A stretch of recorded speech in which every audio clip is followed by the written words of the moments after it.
ನಮಸ್ಕಾರ, ನಿಮಗೆಲ್ಲರಿಗೂ ದಿಶು ಹೋಮ್ ಕಿಚನಿಗೆ ಸ್ವಾಗತ. ಚಿಕನಲ್ಲಿ ಯಾವಾಗಲೂ ನಿಮಗೆ ಒಂದೇ ಥರದ ಐಟಮ್ ತಿಂದು ಬೇಜಾರಾಗಿದ್ದರೆ ಒಮ್ಮೆ ಈ ರೀತಿ ಚಿಕನ್ ಡೋನಟ್ನ ಟ್ರೈ ಮಾಡಿ. ನಾನಿವತ್ತು ನಿಮ್ಮ ಜೊತೆ ಚಿಕನ್ ಡೋನಟ್ ಹೇಗೆ ಮಾಡೋದು ಅಂತ ತೋರಿಸ್ತಾ ಇದ್ದೇನೆ. ಹಾಗಾದರೆ ರೆಸಿಪಿನ ಸ್ಟಾರ್ಟ್ ಮಾಡೋಣ. ಚಿಕನ್ ಡೋನಟ್ ಮಾಡಲು ಇಲ್ಲಿ ನಾನು 1/4 kg ಚಿಕನನ್ನು ತಗೊಂಡಿದ್ದೇನೆ. ಇದನ್ನು ಒಂದು ಮಿಕ್ಸಿ ಜಾರಿಗೆ ಹಾಕಿ ನುಣ್ಣಗೆ ಗ್ರೈಂಡ್ ಮಾಡ್ಕೊಳ್ಳಿ.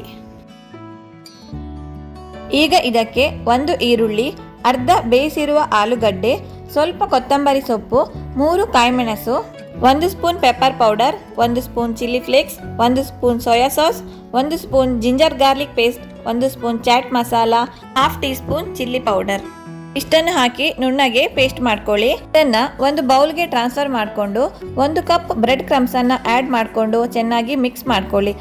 ಗ್ರೈಂಡ್ ಮಾಡುವಾಗ 2 ಪೀಸ್ ಬ್ರೆಡ್ ಕ್ರಮ್ಸನ್ನು ಹಾಕ್ಕೊಂಡು ಕೂಡ ಗ್ರೈಂಡ್ ಮಾಡ್ಕೋಬಹುದು.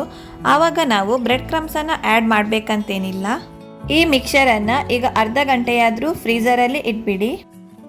ಫ್ರೀಝರಲ್ಲಿ ಇಡೋದ್ರಿಂದ ಇದು ಗಟ್ಟಿ ಆಗುತ್ತೆ. ನಾವು ಮಾಡೋ ಡೋನಟ್ ಕರೆಕ್ಟಾದ ಶೇಪಲ್ಲಿ ನಿಲ್ಲುತ್ತೆ. ಡೋನಟನ್ನು ಡಿಪ್ ಮಾಡಲು ಬೇಕಾಗಿರುವ ಎಗ್ ಸ್ಲರಿಯನ್ನು ನಾವು ರೆಡಿ ಮಾಡಿಕೊಳ್ಳುವ. 2 ಮೊಟ್ಟೆಗೆ ಅರ್ಧ ಚಮಚ ಉಪ್ಪು, ಅರ್ಧ ಚಮಚ ಚಿಲ್ಲಿ ಫ್ಲೇಕ್ಸ್, 1 ಟೇಬಲ್ ಸ್ಪೂನ್ ಹಾಲು ಇವನ್ನು ಹಾಕಿ ಚೆನ್ನಾಗಿ ಮಿಕ್ಸ್ ಮಾಡಿಕೊಳ್ಳಿ. ಈ ರೀತಿ ಆಗುವವರೆಗೂ ನಾವಿದನ್ನು ಬೀಟ್ ಮಾಡಿಕೊಳ್ಬೇಕು. ಚಿಲ್ಲಿ ಫ್ಲೇಕ್ಸ್ ಆಪ್ಷನಲ್, ಬೇಕಿದ್ರೆ ಮಾತ್ರ ಹಾಕ್ಕೊಳ್ಳಿ.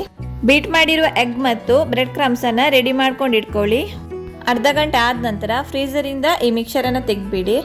ಕೈಗೆ ಸ್ವಲ್ಪ ಎಣ್ಣೆನ ಹಚ್ಕೊಂಡು ನಾವು ವಡೆ ಎಲ್ಲ ಮಾಡ್ತೇವೆ ನೋಡಿ, ಆ ರೀತಿ ನಾವು ಡೋನಟನ್ನು ರೆಡಿ ಮಾಡ್ಕೋಬೇಕು.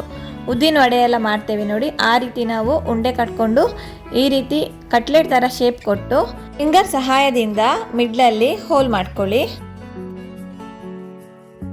ನಾವು ಬೀಟ್ ಮಾಡಿರುವ ಎಗ್ಗಲ್ಲಿ ಚೆನ್ನಾಗಿ ಇದನ್ನು ಡಿಪ್ ಮಾಡಿಕೊಂಡು ಬ್ರೆಡ್ ಕ್ರಮ್ಸನ್ನು ಇದರ ಮೇಲೆ ಚೆನ್ನಾಗಿ ಸ್ಪ್ರೆಡ್ ಮಾಡ್ಕೊಳ್ಳಿ. ಇದೇ ರೀತಿ ಎಲ್ಲ ಡೋನಟನ್ನು ರೆಡಿ ಮಾಡ್ಕೊಳ್ಳಿ. ಡೋನಟನ್ನು ಫ್ರೈ ಮಾಡಲು ಎಣ್ಣೆಯನ್ನು ಬಿಸಿಗಿಟ್ಟು ಎಣ್ಣೆ ಬಿಸಿಯಾದ ನಂತರ ರೆಡಿ ಮಾಡಿಟ್ಟಿರುವ ಒಂದೊಂದೇ ಚಿಕನ್ ಡೋನಟನ್ನು ಇದಕ್ಕೆ ಹಾಕಿ ಲೋ ಫ್ಲೇಮಲ್ಲಿ 4 ರಿಂದ 5 ನಿಮಿಷದವರೆಗೂ ಇದನ್ನು ಫ್ರೈ ಮಾಡ್ಕೊಳ್ಳಿ. 5 ನಿಮಿಷ ಆದ ನಂತರ ಇದನ್ನು ಟರ್ನ್ ಮಾಡಿಕೊಂಡು ಗೋಲ್ಡನ್ ಬ್ರೌನ್ ಕಲರ್ ಬರುವವರೆಗೂ ಪುನಃ ಕಡಿಮೆ ಉರಿಯಲ್ಲಿ 5 ನಿಮಿಷ ಫ್ರೈ ಮಾಡ್ಕೊಳ್ಳಿ. 2 ಸೈಡ್ ಕೂಡ ಕರೆಕ್ಟಾಗಿ ಫ್ರೈ ಆಗಿರುವ ಚಿಕನ್ ಡೋನಟನ್ನು ನಾವೀಗ ತೆಗೆದು ಬಿಡೋಣ. ಚಿಕನ್ ಡೋನಟ್ ರೆಡಿಯಾಗಿದೆ. ಚಿಕನಲ್ಲಿ ಯಾವಾಗಲೂ ಒಂದೇ ಥರ ಐಟಮ್ ಮಾಡೋ ಬದಲು ಈ ರೀತಿ ಡಿಫ್ರೆಂಟಾಗಿ ನಾವು ಮಕ್ಕಳಿಗೆ ಮಾಡಿಕೊಟ್ರೆ ಅವರು ಖುಷಿಪಟ್ಟು ಇಷ್ಟಪಟ್ಟು ತಿಂತಾರೆ. ಈ ರೆಸಿಪಿ ನಿಮಗೆ ಇಷ್ಟ ಆದರೆ ಲೈಕ್ ಮಾಡಿ, ಕಮೆಂಟ್ ಮಾಡಿ, ಶೇರ್ ಮಾಡಿ. ಹಾಗೆ ನಮ್ಮ ಚಾನಲಿಗೆ ಸಬ್ಸ್ಕ್ರೈಬ್ ಮಾಡಿ. Thank you for watching.